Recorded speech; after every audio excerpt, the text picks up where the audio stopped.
A warning before we begin, this podcast is explicit in every way, and this episode covers allegations of sexual harassment. For more than a year, Louder was working on a story about an almost 20-year-old lawsuit in hip-hop. A lawsuit that alleged sexual harassment and workplace discrimination at a place that was the pinnacle of hip-hop journalism at the time, The Source magazine. A story that centered on the plaintiff in the case, the former editor-in-chief of The Source, Kim Osorio.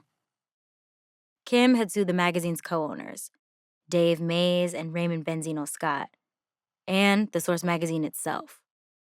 And through our reporting, we couldn't help but hear the similarities between Kim's case and the stories that were all over the news during the height of the MeToo movement in 2017. The biggest difference was Kim was taking on hip-hop years before that movement. But then, on an early afternoon in March, as we were putting the final touches on it, this story took a turn. Hey team, I just received this notice from Dave May's lawyer about a cease and desist order they're issuing to Kim, saying she violated the terms of her settlement agreement. I haven't read it in depth yet, but I wanted to share it immediately. That's the email my producer Sam J. Lead sent the team. Dave Mays was telling us, via a lawyer, he would potentially sue Kim. Sam, I'm not gonna lie, when you told me about this email, my stomach dropped. What was your first reaction? You know, honestly, I actually didn't think that the email was real. I thought it might be spam, but then I took a second look at the subject line and I saw Kim's name in it, and I was like, ah, damn. Yeah, I mean, we've been working on this story for over a year, and we fact-checked this episode under a microscope. Yeah, we really did. And as a final step, like, all journalists do, I decided to reach out to the former co-owners of The Source for comment on the story months before it was set to drop. And Sid, I will never forget getting that DM from one of the guys Kim had sued. Oh my gosh. No, you gotta read it. You gotta read it. Pull it out. All right. So we started off by emailing Benzino multiple times for comment. We never got a response. So we were like, all right, what if we try DMing him on Twitter? And journalism. Yeah, got to try all your avenues. And he got back to us on Twitter, and the DM came through. It has his little photo with him in a hot tub, shirtless. He's got his arm propped up on the lip of the hot tub, and he's like mean mugging the camera with some sunglasses on. And the contents of the DM was just, "Is there a check involved?" ? Right, one line. And he wouldn't agree to participate unless there was. And y'all should know, NPR does not pay for interviews. Right. And as for the other co-owner, Dave Mays, we reached out to him back at the end of last year and never heard anything back, and reached out again, never heard anything back. And then about 6 weeks before the story was set to drop, we got CC'd on that cease and desist from his lawyer. Yeah. They were saying if she violated her settlement agreement or defamed Dave, they'd sue her. That's why my stomach dropped. Because with a scare tactic like this, of a cease and desist being deployed, we knew from then on it was a possibility that Kim could pull out of the story. Because whether they have a legitimate claim or not, just the threat of filing a lawsuit can intimidate someone. There wasn't really much we could do except for just keep working on the story and see how it all played out. And then at the literal 12th hour, we got another email, a new one. And it had one of those little red exclamation points on it. It really caught my eye when it first came through my inbox. Oh, yeah. And this time, the email said that they had spoken to Kim and that she wouldn't want NPR to feature her interview. Yeah. And so we checked with Kim ourselves, and ultimately she decided she didn't want to risk getting dragged into another costly, lengthy lawsuit. She requested that we pull all of her interviews from this story. And that's what we did. Because from jump, we always agreed if we had to choose between our sources' safety and the story, we'd choose their safety. Right. So you're not going to hear Kim's actual voice in this episode at all. But we're still going to tell this story. Yeah, so what you are going to hear is the court transcripts, the archival footage, the many, many interviews that we've done, And Sid, you're also going to be reading a little bit from Kim's book because we do have her words as she's written them. What you're going to hear in this episode and what went down while we made it, it makes it even more clear why hip-hop still hasn't had a Me Too reckoning. Let's get into it. Let's do it.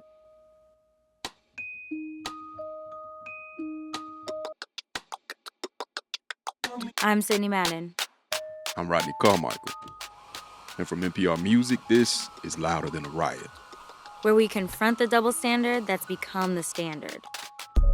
On every episode this season, we tackle one unwritten rule of hip-hop that affects the most marginalized among us and holds the entire culture back. And one that a new generation of rap refuses to stand for. With one court case, Kim not only changed the trajectory of her career, she put a whole industry on notice. Because at the time, The Source was hip-hop's gold standard in journalism. Yeah, but what Kim and many other women dealt with behind the scenes at The Source, it was a standard far from gold. And when Kim decided to speak up about it, she learned just how grimy things could get. On this episode, we take you through a case that predates the Me Too movement to show why hip-hop was never really part of it. And we tap in with advocates who continue to fight for one.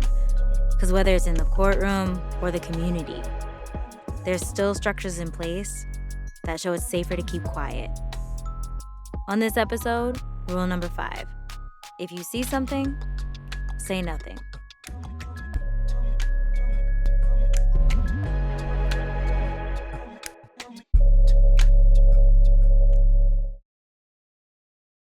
What did you know about The Source before Kim started working there? So before Kim started working there, I just knew it as, one of the magazines, the Bible, if you will, for hip hop. Tia Bowman is Kim Osorio's best friend. She has been for decades. Both New York natives, the two of them became friends back in law school. Tia's her ride or die, even before Kim's Source days. And like Kim, Tia's a huge hip-hop fan. I mean, it was double XL, but, it's never, in my mind, was on the same level as The Source. The Source just had this, to the streets, truth about it, this grit about it. It set the standard. Man, listen, Tia ain't lying. It cannot be overstated how big The Source was to hip-hop. The Source magazine, home of hip-hop music, culture, and politics. Everybody be reading it, man. Source is number one with me. If you ain't got it, you ought to get it. We're talking 90s to early 2000s Source, when it was the ultimate in hip-hop journalism. It didn't just capture the biggest moments of the culture, it set the tone. Yeah, and no one rapper was bigger than The Source. That's because The Source made rappers. I mean, even Puffy signed Biggie after Matty C wrote him up in the magazine's unsigned hype section. Right. It was a publication that respected the art of hip-hop and wrote about it with prestige.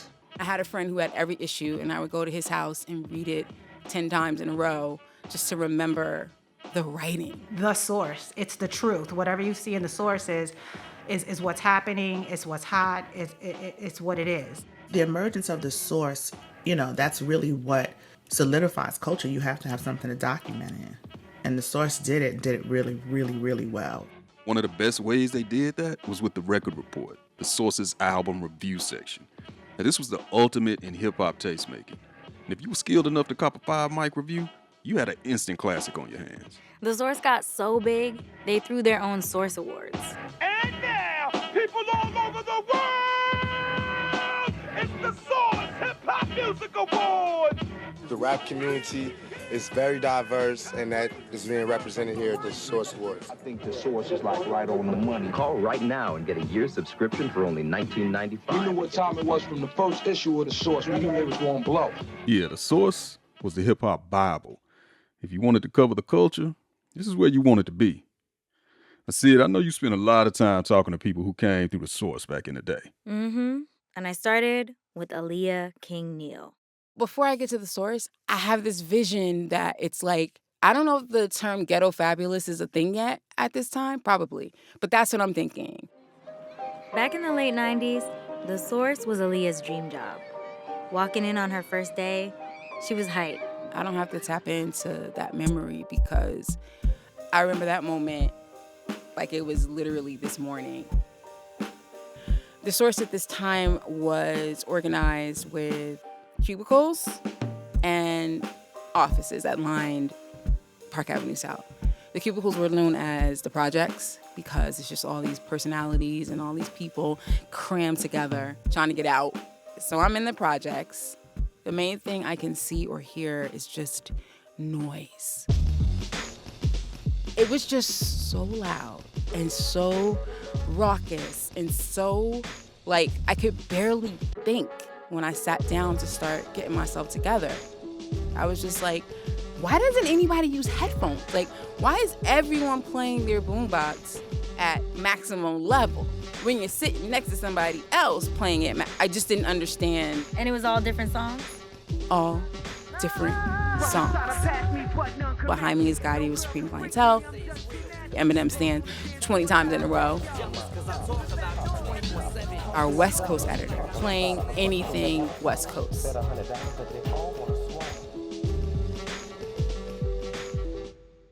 Y'all were two of the only women on the floor in the room. No, there were lots of women on the floor. In the music department, it was just us. And with it being just them two, Aliya admits she wasn't exactly happy to see Kim on that first day. I have to say that when I first met Kim, I was not feeling her. I felt very threatened. I was very nervous. And I was the only woman in the music department. And I just was concerned. Like, is she coming here to try to get my job? When she came, somebody parked her at my desk. Like, just sit here. Aliya's traveling for a story. Just sit here. We'll get you together. I had come back early. I come in, and this person is at my desk.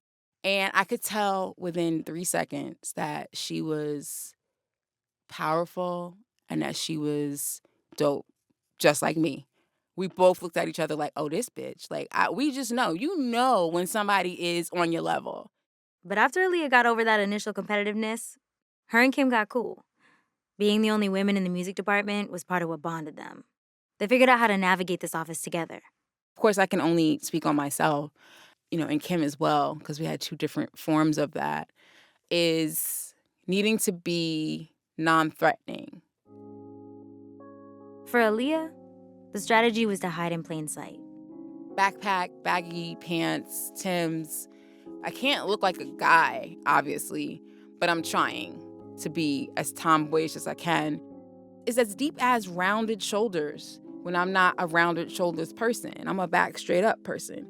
So I give off this aura of non-threatening, still cute, and dressed down, and quiet. Just be quiet, So you had to be cute, but not too cute. Correct. And not sexy. Definitely not sexy. Because why? Because you would just stand out. You would just look weird. But no matter how Aliya tried not to stand out, she couldn't always hide. Some men in the office were just always trying to overstep. There's this one person, I want to say not in the music department, who I had to get to sign off on paperwork sometimes. And his desk was a couple offices away from where I sat in the projects. I learned really quickly that you don't want to be alone in the office with him. He was a little touchy-feely. He was a little reaching in for a kiss and all kinds of stuff. And I was like, ooh, I don't like this. So my first step was to make sure that I left the door open when I came in. My second step was to take a buddy, take one of my friends and be like, I gotta go to so-and-so's office. Can you please come with me? My third thing was, hey, I gotta go to dude's office. In 2 minutes, if you don't see me coming back to my office, come get me. As time went on, Kim and Aliya would learn the environment at the source was overall foul. It was everywhere. Men would slap women's butts, buy inappropriate gifts for them. They'd tack pictures of porn to their cubicles and even watch porn in the office. Sexism at the source was the norm. And it wasn't a secret. It wasn't even seen as bad, especially by management. Because in reality, it was top down.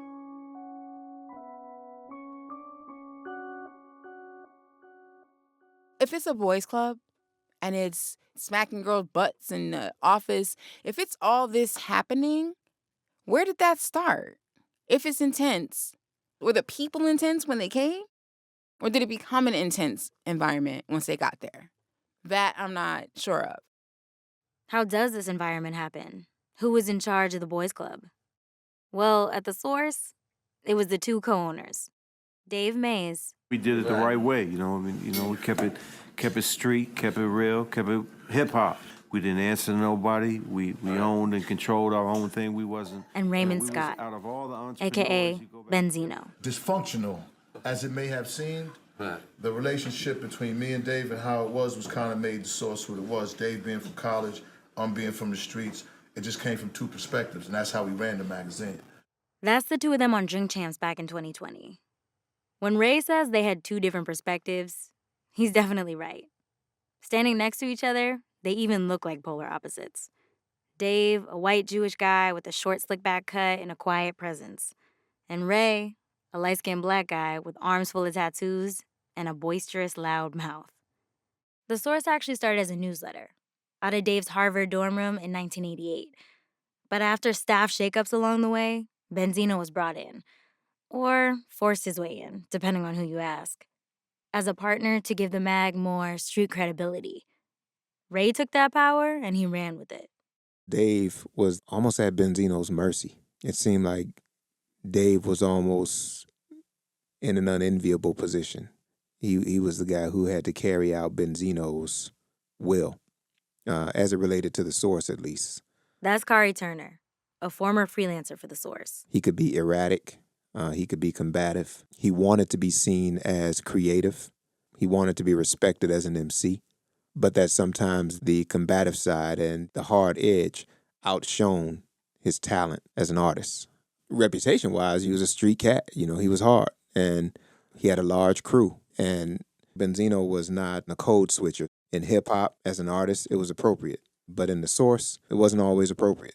Aliya remembers one specific time that Benzino tried to flex his power. So Ray comes out with the stack of checks. And I was like, well, this is unusual. Like, why do you have the checks? But okay, fine, just give me my check. He has a stack of the checks and he has a stack of CDs of his new CD. So he puts your check on your desk and then he takes the CD and puts it on top of your check and gives you a look like, don't forget where this check is coming from. All this was the culture Kim was dealing with too.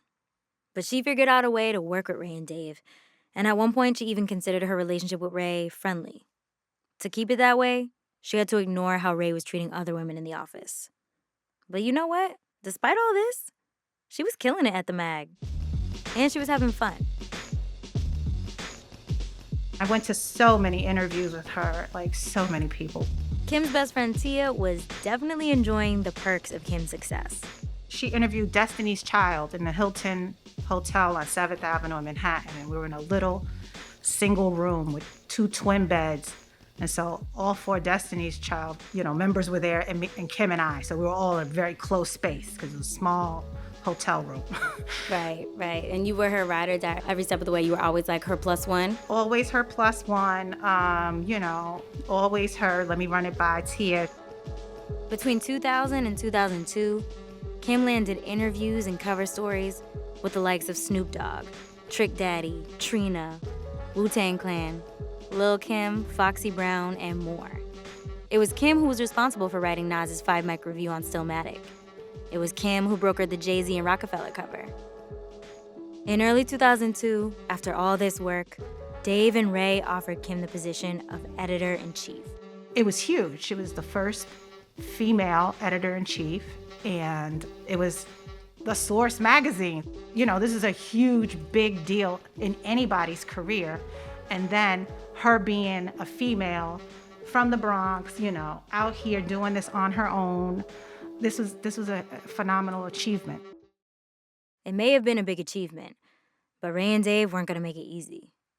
In Kim's book, she writes that after initially telling her she got the job, they made her wait 8 months before officially announcing it. And they were making her do the work the whole time without the title. She didn't let that stop her, though, because she had a vision for the mag. She wanted to get more enterprise reporting into the pages, like a freelance story by Khary about rape culture in hip-hop. I wanted to give the culture an opportunity to take an honest look at itself. I wanted to use my platform and my position as a writer to advance that conversation. to give artists and executives an opportunity to comment on it. She responded really favorably when I pitched the story to her. She told me up front, I think it's a great idea. I would love to do it. Let's see if we can make it happen. Kim was with it. Ray and Dave, not so much. I think their response was that nobody wanted to read about that. I felt that any man asked to support such a story meant that the answer could be no. Because men's perspective on rape and rape culture can sometimes be like white people's perspectives on Black life. According to Kim's book, they told her, quote, niggas ain't trying to hear all that. They want to fuck. And that the story was, quote, woman shit. If your response is women shit, well, how do you feel about that women shit? Ray and Dave's opinions on women shit went beyond that story. One time, another male executive in the office told Kim that because she was a woman, Ray and Dave thought she was, quote, too weak-minded to stay EIC. They weren't just saying it behind her back either. Benzino told Kim repeatedly he, quote, needed a man to do her job. The long hours, the boys' club, the office politics, it was starting to wear on Kim. And on top of all that, Ray started pressing her. Pretty soon after she got the EIC title, Ray started talking to her about his sex life and asking about hers. He would not let up. This wasn't unusual for Benzino when it came to other women on staff, but it was new for Kim. He was especially obsessed with who in the industry she was sleeping with, and he would ask her again and again and again. Kim details this in her book. Let me just read from it. Quote, come on, Kim, why don't you tell me who you slept with? I already know. Just tell me, admit it.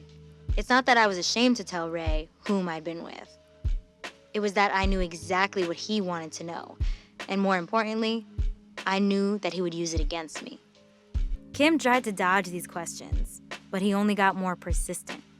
And according to her, one late night as they were leaving the office, Ray got way out of pocket. They were in an elevator together when Ray said, quote, why don't you come out to Atlantic City with me? We'll have a good time. Atlantic City? For what? Come on, think about it. We can have fun. Don't you think we'd make a good couple? Couple? We would be the king and queen of the source. But I was running out of ways to be nice as we made our way out the elevator. Come on, I got a room in Atlantic City. You could stay with me. I'm not going to Atlantic City with you. As the elevator dinged open, Kim thought it was over. But Ray didn't leave it there. Kim says she never gave him her home number, but later that night, he called her repeatedly at home, 10 times on her cell and 5 times on the house phone, trying to convince her to change her mind. And from what he did next, it was clear Ray did not like to be told no. If he couldn't have Kim, then she couldn't have her privacy. Kim got word that he started spreading her business all around town, saying that she was sleeping with rappers. She writes, I wasn't surprised that both Ray and Dave had been talking behind my back. I've spoken to former male editors of the magazine who were never asked the same questions. So why was my situation so different? Why the fuck are they so obsessed with my sex life? Kim had put up with a lot for her love of hip-hop, but she was reaching her breaking point. She met with a lawyer who listened to her situation and told her to file a complaint with Human Resources. The lawyer told her, they can't fire you for complaining. But she was still nervous. Kim knew it might have been against the law for them to do, but she writes, the source didn't always follow the letter of the law anyway. And I remember us talking about this because she was going to lose her job. She thought she was going to be blackballed in the industry because she's, making this sort of accusation. On the night of February 23rd, 2005, just like when Kim first got offered the editor-in-chief job, she called up Tia. She was scared to do it. And she'll tell you sometimes, I bully her into things, but I'm not bullying her. I'm giving her, I'm pushing her in the direction that I know she wants to go, but she's sometimes, nervous to do it. Kim needed Tia's help writing an HR complaint, one that would make it all official. We were choosing the sentence structure And the words, very purposefully and concisely. The email was short and to the point. As the head of human resources, I am notifying you that I have been discriminated against on the basis of my gender. This unlawful discrimination must come to an end. Once you hit send, there's no coming back. She knew it. Kim hit send. And after that, all she could do was wait.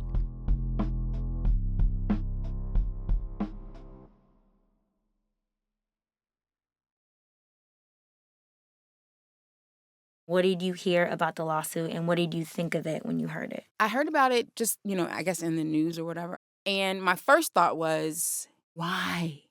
Like, why? Why are you doing this? Aliya had already left the source when she first heard about a lawsuit involving her former employer and her friend Kim. Because in my mind, you got to get thrown out of a window to want to file a lawsuit. Because we were all so trained to think, if it's just this, then it's okay. Just deal with it. As sad as it is, my first thought was it really that deep? Whatever happened, was it that deep that you now want to go through a whole thing? I want to make it clear that I'm talking about my 25-year-old self and I'm 50. Right, and the internalized misogyny that we all carry with us. Right. And so if you're a woman in hip-hop, if you're not ready to accept a certain amount of misogyny, you need to go someplace. You need to just go listen to hip-hop in your room. There's not a single woman in this industry, in hip-hop, who can say, I never had to deal with any of this stuff. And if I did, I always did XYZ. No, you didn't. You had to deal with it, and you didn't always do something about it. None of us. Absolutely none of us. So my thought was, is this what it had to be? Aliya's first thought wasn't wrong. After sending that HR complaint in February 2005, Kim didn't hear anything. It was crickets for 2 weeks. Until she got a call from Ray and Dave cursing at her. They wanted her to retract her complaint. She refused. So, they fired her. And just like that, Kim's time at the source, her dream job, was over. In her book, she writes that she was jilted, angry, but also prepared. A lawsuit was my next step. I knew it wouldn't be easy, but in the end, it was a step I had to take. Not for monetary recovery, but because of principle. In April 2005, Kim filed a complaint with the Equal Employment Opportunity Commission. Then, she filed the suit that Aliya had heard about against the source, Dave, and Ray. Kim was suing them for workplace sexual harassment, gender-based discrimination, and retaliation. Aliya was worried for Kim about how ugly the trial might get. I remember asking her, what if they bring up, dudes or, relationships? She was like, what they gonna say? I don't have what? They're gonna talk shit about me. They're gonna talk about who I had sex with. They're gonna talk about, what I did here, what I did there. That's fine. I can take that. And if it means that you feel more comfortable, good. And, for me at that time, I would have just been horrified to have my business in the street. But, I knew she did her homework.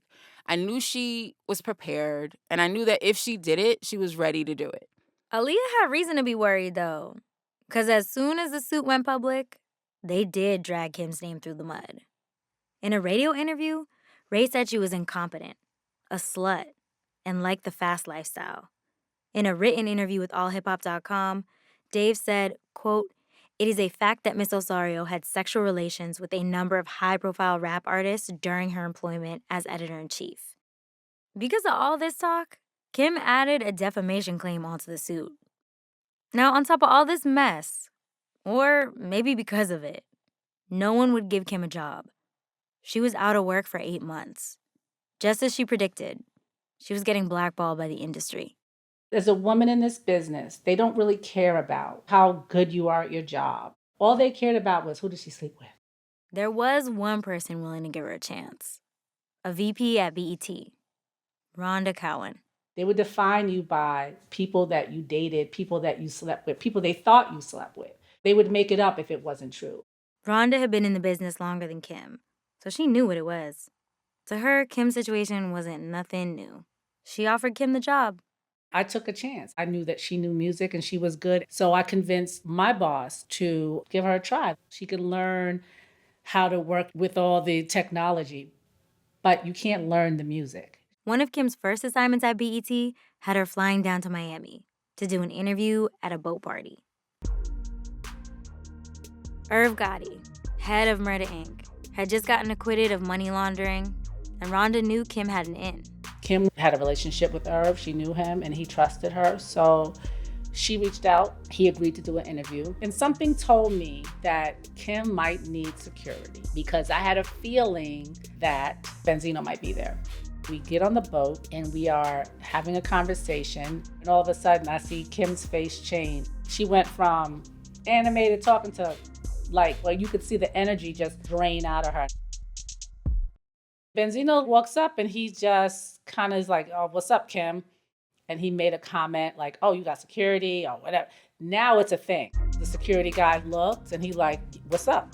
That's when Benzino started to pick a fight with security. Now it's like a whole man thing. So I remember Benzino walking away, me walking behind him and saying, what is going on? Like, what are you doing right now? And them asking us to leave the boat. And Benzino's still yelling and screaming. So, we left. And by we, Rhonda means her, Kim, their camera crew, and the bodyguard had to get off the boat. Benzino was allowed to stay. What do you think it says that y'all were asked to leave the boat and not Benzino, the one who started the... I mean, here's the thing. Again, here's the boys club, right? So he's not going to ask his mans and them to leave. He's going to ask us. What did that interaction tell you about the environment she was coming from? Benzino, why are you here in her face? Do you want to go to jail next? Like, what's happening? What's going to happen? You know what I mean? I didn't know. I always felt she was unsafe. Leading up to the trial, this was the type of tension Kim was dealing with. On October 11, 2006, the trial finally started. It took place at New York's Southern District Courthouse in Lower Manhattan. Our team looked through hundreds of pages of trial transcripts, and there was a lot that came out in court about Ray, Dave, and the culture at the source. Witnesses testified under oath to pretty much everything we'd heard from Aliya, Khary, and what we'd read in Kim's book. But witnesses also revealed a whole lot more going on. Here's just some. Ray touched women in the office inappropriately, went in for hugs, touched shoulders, was handsy with the most junior staffers. Ray snapped the underwear of a woman staffer in the presence of Dave, and Dave did nothing about it, just left the room. Ray watched porn in the office mailroom. The HR rep for the source ignored multiple complaints and even referred to her own dynamic with Ray as being, quote, like Ike and Tina Turner. And all this didn't even include acts where Kim was the target. Every time Kim's lawyer brought up something to show how bad the environment at the source was, how bad Ray and Dave's behavior was, the defense threw it back on Kim, specifically her love of hip-hop. Like, what did you expect? We had some of the louder team members read transcripts of an example in office where Ray said in front of Kim that a female artist they put on the cover had a, quote, fat pussy. Mrs. Osorio, you've listened to hip-hop uncensored, correct? Yes. You consider yourself an expert at hip-hop, right? Yeah, yes. Ray's lawyer asked Kim if she's familiar with Jackie O's album, Po Lil Rich Girl. Do you recall the song which was called Pussy Real Good? Yes. And Pussy Real Good was profiled in the Source magazine when you were editor-in-chief, correct? I believe Jackie O was profiled in the story. See, the corner they're trying to back Kim into is how could she be offended by this word if she wrote positively about a song that uses it? This is what we call DARVO, D-A-R-V-O. This is Erica Vladimir. She's a lawyer and advocate for reforming sexual harassment law in the state of New York. And this is a tactic that is used most often in cases of sexual abuse or sexual harassment by the alleged perpetrator, where they deny the accusations, they attack the victim, and then they reverse the victim and offender. That's the RVO of it.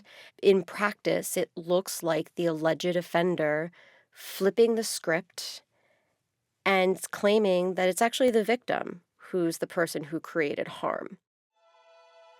Kim being able to do her job despite the work environment was also used against her. It's called the severe or pervasive standard.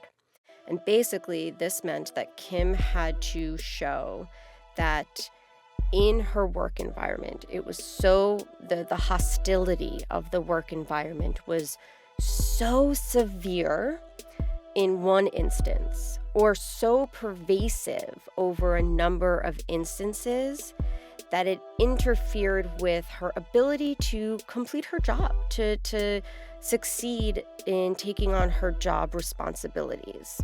This standard Erica's talking about makes it extremely hard to win harassment cases. So if Kim was still getting magazine covers, still hitting it out of the park in her job, yeah, that could essentially work against her. It's also a big reason why so few sexual harassment cases even make it to trial. It solidifies the fact that the severe pervasive standard is such an insurmountable hurdle for people who are harmed to be able to overcome. Because of the severe and pervasive standard, Erica says no matter what industry, a certain level of harassment is legally allowed in the workplace. And regardless of the law, lots of people just see it as normal. When you're in front of a jury of your peers, this is a cohort of people who have ingrained in their heads that this is standard, that we should have to deal with ass grabs and being cursed at and being hit on constantly and followed down a hallway and begged to come to Atlantic City and be fearful that if we don't say yes to any of the above, that we are suddenly going to lose our jobs. That's still the case. It's not just ingrained in the legal system. It's been normalized in hip-hop forever. So for people who knew both these worlds intimately, watching the trial go down was twice as nerve-wracking. It was certainly a big deal, and I remember feeling a little bit, I guess scary is the right, it felt a little bit scary. That's Tarana Burke, organizer, activist, and teacher. As a lover of hip-hop born in the BX in the 70s, just like Kim, she knew the double-edged sword of loving this culture. You know, loving Biggie, and you will be in the midst of loving the song, getting into the song, and then they just drop these lines out of nowhere, and it's just like, you hate us, and we have to live with that.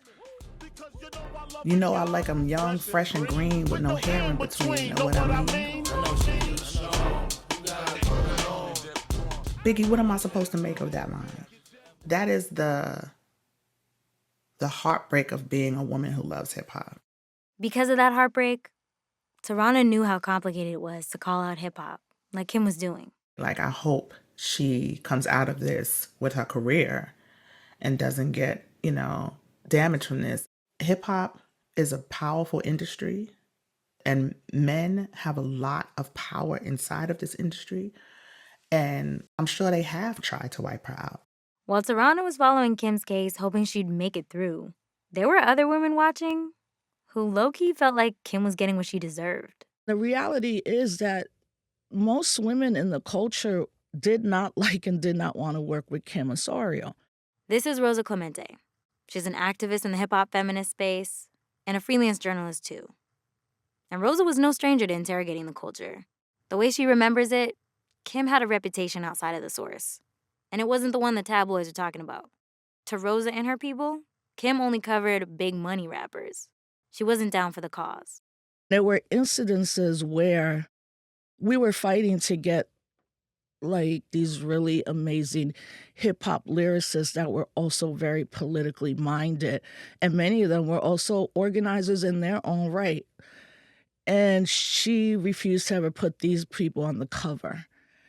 So she was not someone that we as hip-hop women and feminists really got along with. Okay, what Rosa's saying here is an essential distinction. I kind of think of it as the dichotomy of Kim's power in all this. Because as we've heard from her peers and read between the lines, Kim did uphold some of the boys' club culture herself when it was the cost of getting things done. There were definitely times when she looked the other way. But remember, if you saw or experienced anything, the rule was to keep quiet about it. See something, say nothing. And with the suit, it was a rule Kim broke. And then I kind of began to see her in a different light, like, damn, what would it be like to work at the source? I knew a lot of people. I knew the editors. I knew people in the past. And I just thought to myself, like, at the end of the day, if she was threatened like this, and we're dealing with all this misogyny and patriarchy, but also a lot of these guys were like physically threatened. They would run up on us if they didn't like something we said or wrote. Like, what we're fighting for is for all women in hip hop to be treated with dignity and equity. So maybe we don't like Kim for whatever reason, but we have to support her.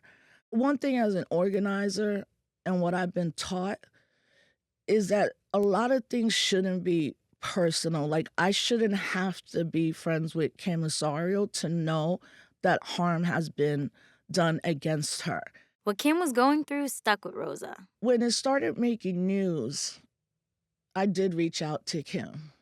I said, no matter what happens, we have to tell this story. And I'm really deeply sorry for you and the way you've been treated by all these men. Kim wasn't about to hear any kind of apologies in the courtroom, though. As the case went on for 2 weeks, Ray started acting out.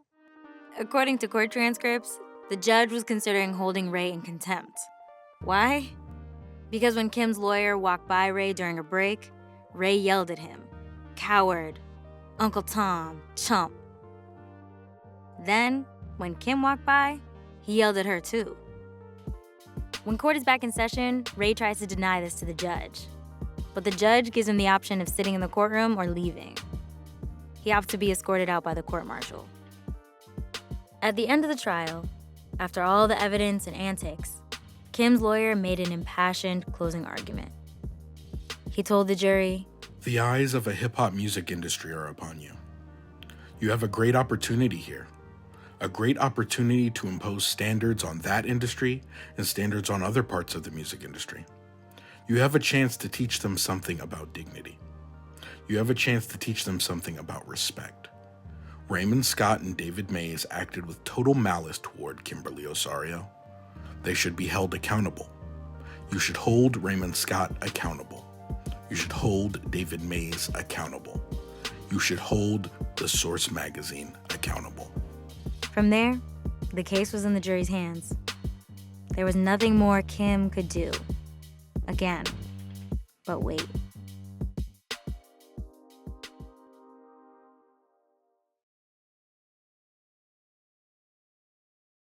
On October 23rd, 2006, the jury finally rendered a verdict.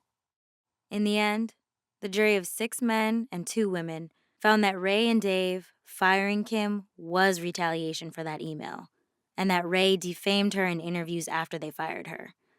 But as for working in a hostile environment and being a victim of sexual harassment and gender discrimination, those claims were dismissed. Rosa Clemente remembers reading the verdict. I already was like, I gotta write this story when she wins. And everybody's like, she's not gonna win. And I'm like, yes, she is.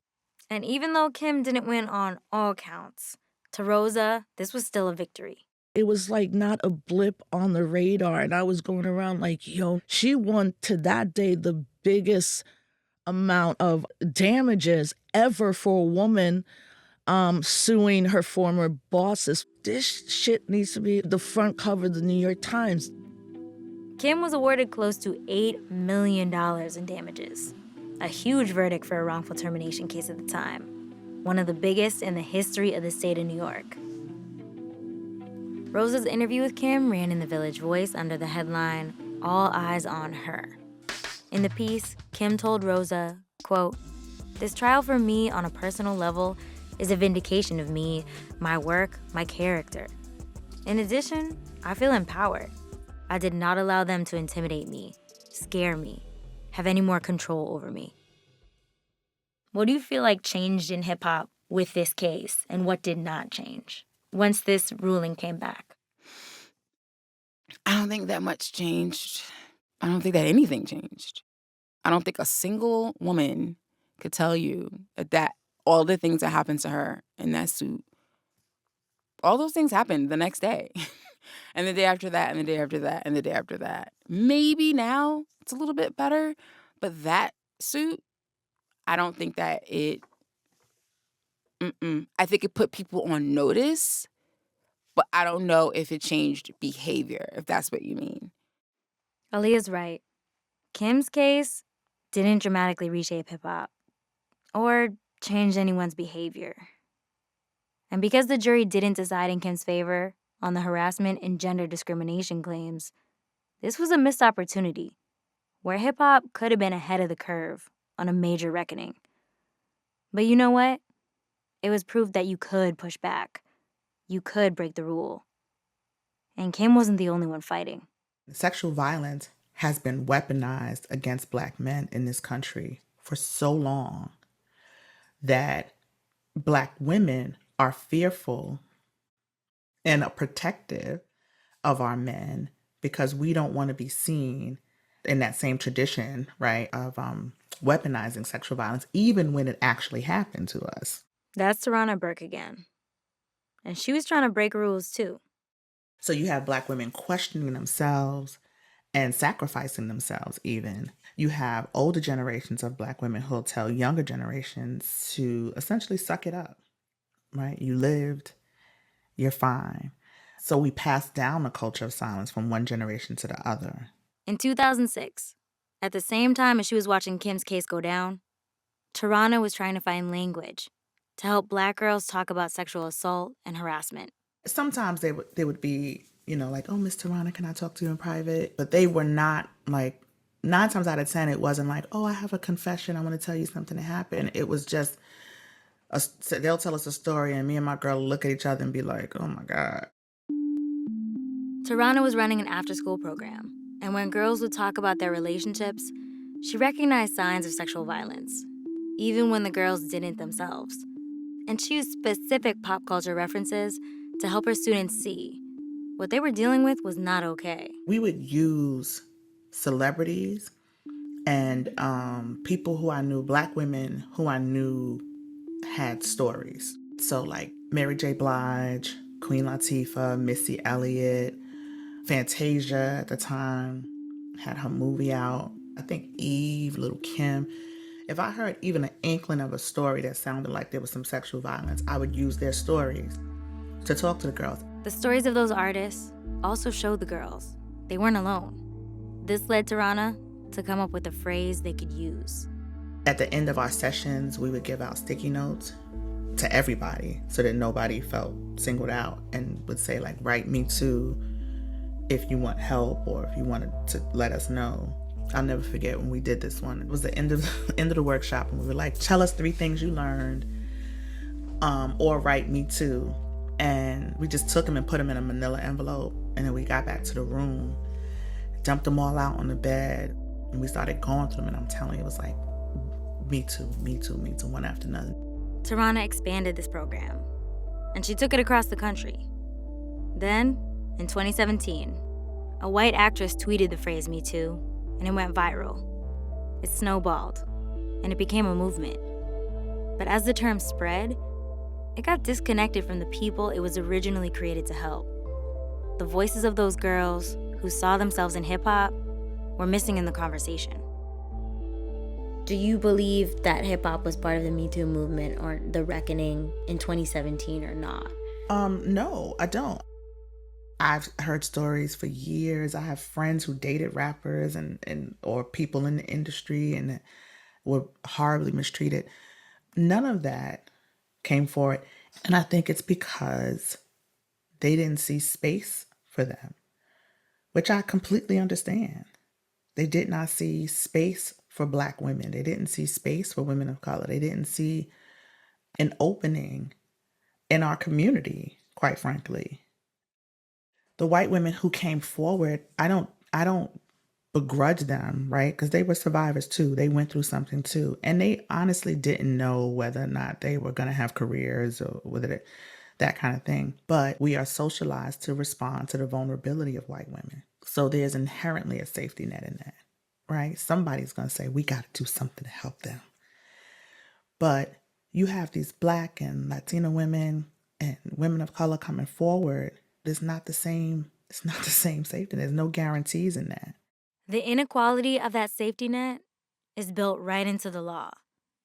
Black women women of color in general, are asked to choose which type of harassment is more important for them to fight, race or gender-based harassment. Or they're forced to prove both. Because of this, according to the National Women's Law Center, even though Black women are more likely to file harassment claims in the U.S., they're less likely to win their cases. Those aren't the only legal barriers either.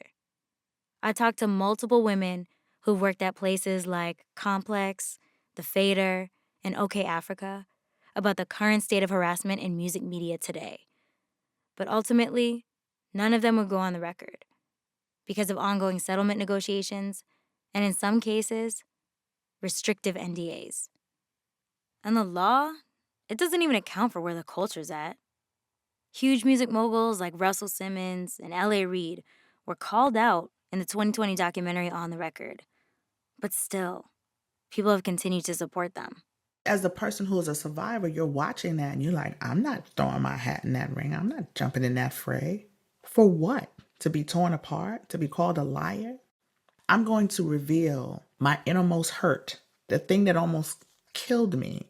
I'm going to bring that out and put that in the world for y'all to tear me apart and call me a liar and a whore and a gold digger and a bitch and a this and all. I'm going to do that? For what? No. It's really difficult. Our community has to have a hard conversation. With Misogynoir always there to shut down the conversation, the fact that Kim even said anything at all was a risk. I think people don't understand that's what survivorship is. It's ongoing, right? It's not just filing the case. People will forever attach you to that thing, to that decision that you made. So you have to continue to live through that. So, I applaud her for, in hip hop, on top of everything, to do that. It's an incredible feat. What's incredible is that talking about this case years later is still dangerous. Kim had moved on, rebuilt, and created a lucrative career for herself in the TV space. Last year, when we reached out to her for this story, it was because we wanted to highlight what this trial could have been, what it could have meant for hip-hop. And originally, Kim was down for that too. Then, Dave's lawyer came calling. His lawyer made sure to emphasize to us that Kim was unsuccessful on the claims of sexual harassment and gender discrimination, and that she shouldn't be declaring she won on them, which to us, she never did. In fact, her being unsuccessful on those claims is the entire point of the story. Hello? Hello? Hi, Tarana, this is Sydney from Louder Than a Riot. How are you? I'm good. How are you? I'm good. Do you remember us? The last time we talked to Tarana was before this episode evolved, before we got that email from Dave's lawyer. So we had to get her back on the line. My first question is, what is your first reaction hearing that update? That's some bullshit. My first reaction is just some bullshit. And this is her life. Mm-hmm. Right? This is her talking about her own life, and you threaten legal action.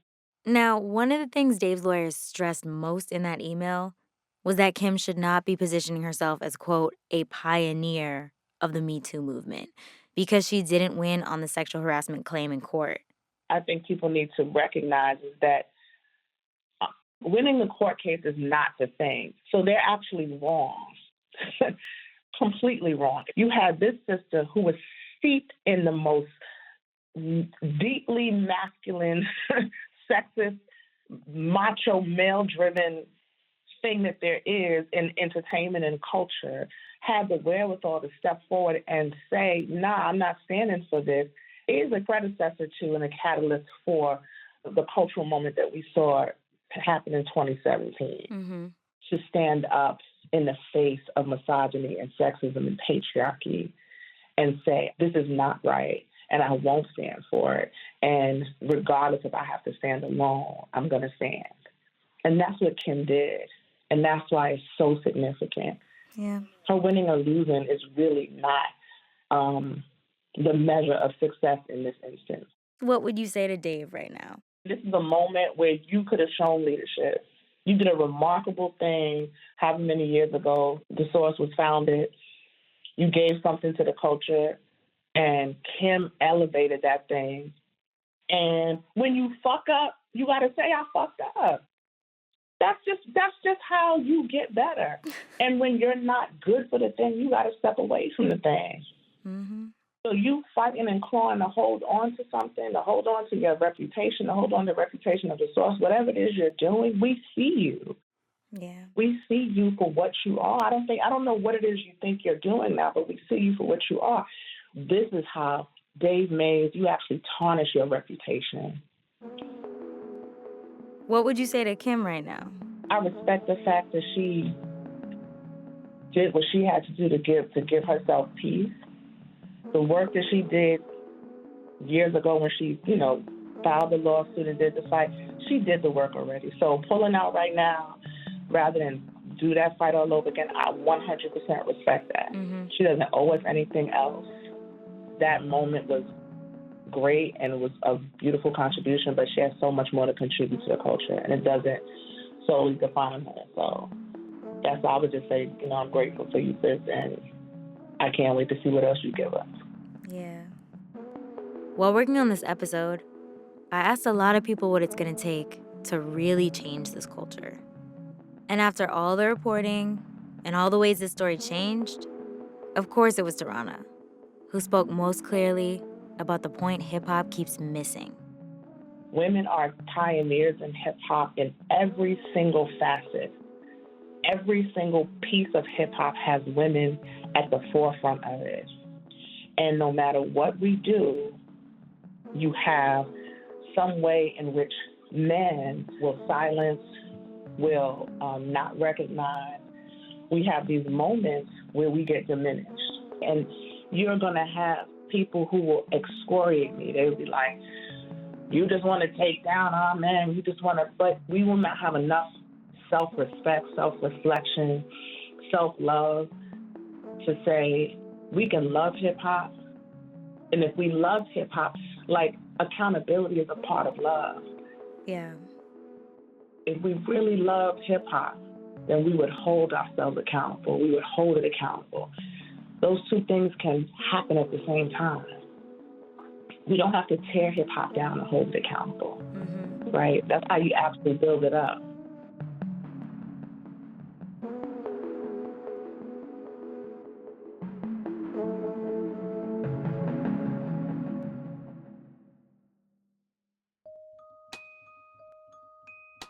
All right, y'all. We're halfway through the season of examining misogynoir in the culture. And so far, we've centered women's stories. But whether it's body policing or being bullied by the boys club, it's not just women being singled out or told to change. Was hip-hop obsessed with whether or not you were gay from the start? I think so. But hip-hop's been obsessed with that. Who's man enough to be in the boys club? I Love McConan takes us through rule number 6. That's next time on Louder Than A Riot.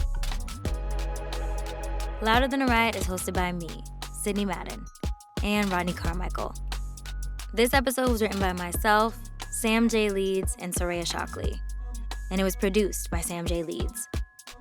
Our senior producer is Gabby Bulgarelli, and our producers are Sam J. Leeds and Mano Sundaresan. Our editor is Soraya Shockley, with additional editing by Raina Cohen. And our engineer is Gilly Moon. Our senior supervising producer is Cher Vincent.